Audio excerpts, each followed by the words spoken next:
भगवान शिवाची तपश्चर्या केल्यानंतर अर्जुनाला आणि परीक्षा दिल्यानंतर, नुसती तपश्चर्या केल्यानंतर नाही, म्हणजे अभ्यासही केलाय, परीक्षाही दिली, परीक्षेत उत्तीर्ण झालाय आणि हे उत्तीर्ण झाल्यानंतर शिवाच्याकडून अर्जुनाला पाशुपतास्त्र मिळालंय. एका पाशुपतास्त्रावर काही लढाई जिंकणं अवघड आहे. अर्जुनाला अजून बऱ्याच गोष्टी शिकायच्या आहेत आणि अर्जुनाने ठरवलंय की आता आपले धर्मपिता देवराज इंद्राच्याकडं जायचं आहे आणि इंद्राच्याकडं जाऊन आपल्याला तिथे त्यांच्याकडून बरेचसे अस्त्रशस्त्र मिळवायचे. देवराज इंद्रांच्याकडं जाण्यासाठी अर्जुन निघालेला आहे. इकडे पांडव वनामध्येच आहेत, मार्कंडेय ऋषीच्या आश्रमाच्या परिसरामध्ये, आणि अर्जुनाने देवराज इंद्राकडं आपल्या धर्मपित्याकडं जाण्याचा निर्णय घेतलाय. आणि याच वेळी इंद्राचा सारथी मातली इंद्राचा रथ घेऊन अर्जुनाच्या दिशेनेच येतोय. त्याला आश्चर्य वाटतं की मातली माझ्याकडे कशासाठी येतोय. तेव्हा मातली अर्जुनाला सांगतोय, हे अर्जुना, तुझ्या पित्याने तुझी आठवण केली आहे आणि तुझ्या पित्यानेच तुला तिकडे बोलवलेलं आहे, तुला यावं लागेल. तो म्हणतो, माझ्या पित्याला माझी गरज पडावी असं काय घडलंय? ते म्हणाले, अर्जुना, तुला नुकतंच शिवानं पाशुपतास्त्र दिलेलं आहे आणि पाशुपतास्त्र मिळालेला व्यक्ती हा प्रचंड शक्तिशाली असतो, इतका की अगदी देवालाही साह्यभूत होईल अशी शक्ती त्याच्याकडे आलेली असते. तुम्हाला हो खरंय. मग काय, इंद्रलोकाला त्रास देण्यासाठी, देवादिकांना त्रास देण्यासाठी 2 असुर फार भयंकर काम करतायत. आणि त्यातली ती 2 असुर म्हणजे एक आहे कालकेय. कळलं ना तुम्हाला चित्रपटात कुठून नाव कशी येत असतात ते? इंद्राला त्रास देणारा असुर कालकेय आणि इकडं महेंद्र, अमरेंद्र यांच्या राज्याला त्रास देणारा असुर सुद्धा कालकेय. ही नावं कशी येत असतात ते जरा तुमच्या लक्षात यावं म्हणून सांगितलं. तर तो इंद्राला त्रास देणारा असुर हा कालकेय होता आणि इंद्राचा पुत्र बाहुबली बनून त्यांना मदत करणार होता. आता अर्जुनाकडे तो प्रचंड शक्ती आहे, तो प्रचंड धनुर्धर आहे मोठा, आणि हा धनुर्धर असलेला अर्जुन आपल्या धर्मपित्याच्या मदतीसाठी जातोय. कालकेय आणि आणखी एक निवात कवच नावाच्या राक्षसाचा तो युद्ध करून वध देखील करतो. निवात कवच आणि कालकेयाचा त्रास देवांना संपल्यानंतर इंद्र दरबारातील, इंद्रलोकातील सगळेच देव अर्जुनावर प्रचंड खुश होतात आणि प्रत्येक जण अर्जुनाला खुश होऊन आपापलं वरदान द्यायला लागतं. बस, अरे त्रास मिटवला, हे घे बक्षीस असतं ना. देव खुश झाल्यावर काय साधी गोष्ट मिळणार आहे का? देव खुश झालाय तो काय असा उगी किरकोळ घे बिस्किटचा पुडा, घे गोळी, खुश हो बाळा असं एवढंच म्हणणार आहे. देव खुश झाल्यावर ददात मिळत असते आयुष्याची. अर्जुनाच्याही आयुष्याची ददात मिटावी अशा स्वरूपाच्या एक एक गोष्टी अर्जुनाला तिथे स्वर्गलोकामध्ये मिळू लागल्या. त्यासोबत काही ज्ञान देखील अर्जुनाने घ्यावं अशी इंद्राची इच्छा होते. प्रत्येक गोष्टी अशा उगाच घडत नसतात ना. तिथे गंधर्व आहेत, अप्सरा आहेत, या सगळ्यांच्याकडून अर्जुनानं काही कला शिकून घ्याव्यात असं इंद्राला वाटतं. आता एवढा मोठा देखणा पिळदार शरीरयष्टीचा प्रचंड पराक्रमी इंद्राचा मानसपुत्र, धर्मपुत्र, देखणा राजबिंडा, आणि याला शिकवायला सगळा स्वर्गलोक उत्सुक आहे. म्हणजे अस्त्रशस्त्र ते द्यायलेत, पण त्याला शिकवण्यासाठी सगळा स्वर्गलोक उत्सुक आहे. आणि या स्वर्गलोकाने ठरवलंय की अर्जुनाला आता गायन, वादन आणि नृत्य या 3ही विद्येमध्ये पारंगत करायचं.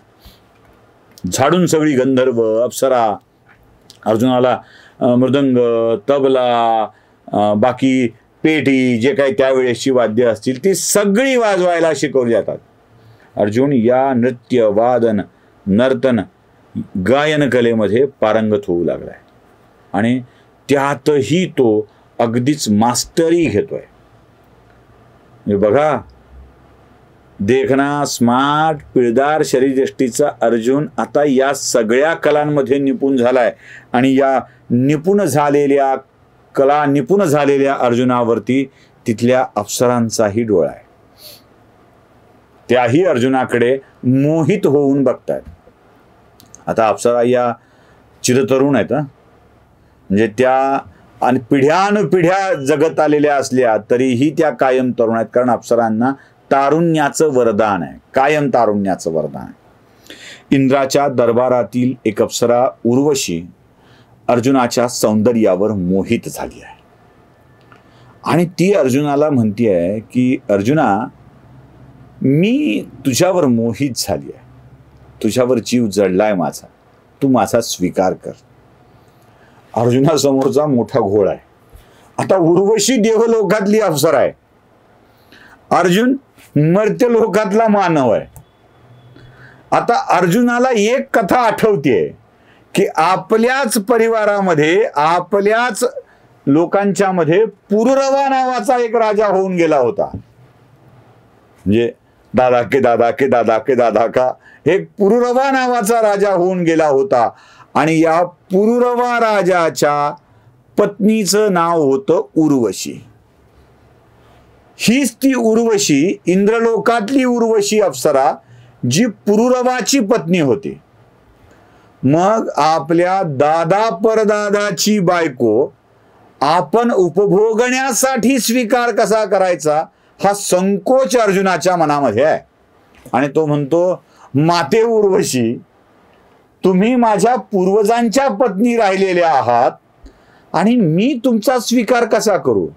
उर्वशी म्हणते, अर्जुना तुला भान नाहीये, मी देवलोकातली अप्सरा आहे, मी चिरतरुण आहे. आज तू मला आवडलेला आहेस, त्यावेळेलाही मी तरुण होते, तशीच होते, आजही मी तरुण आहे, तू माझा स्वीकार करावास. अर्जुन म्हणतोय, तुम्ही असाल हो अप्सरा, पण मी माणूस आहे.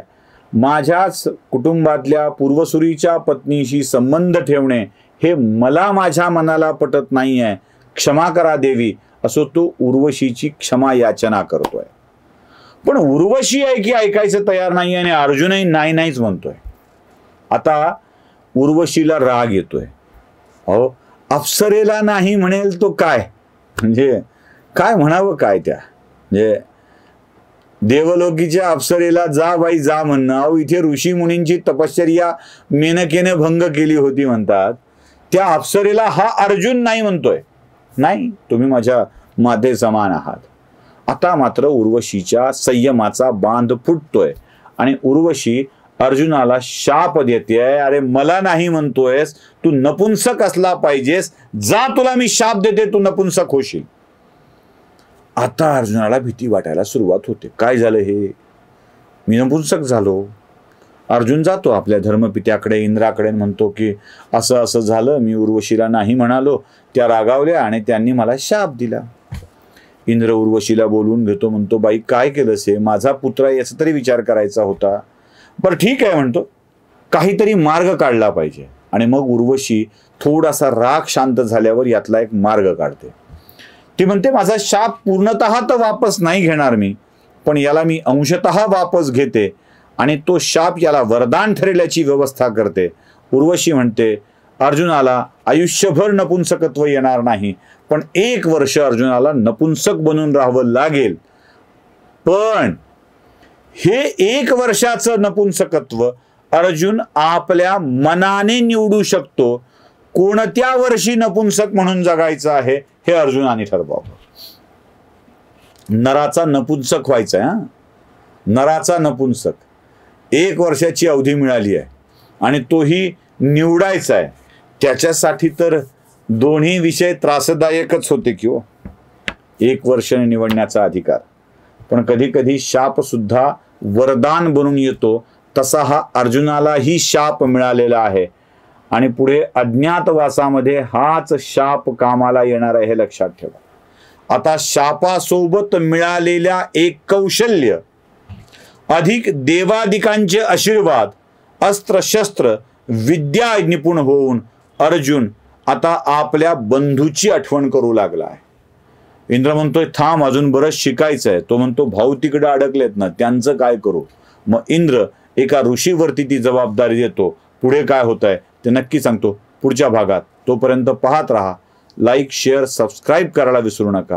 हो, दुसऱ्यांनाही सबस्क्राईब करायला लावा. व्हिडिओ फॉरवर्ड करून अधिकाधिक बघायला लावा. एवढीच विनंती आहे. धन्यवाद.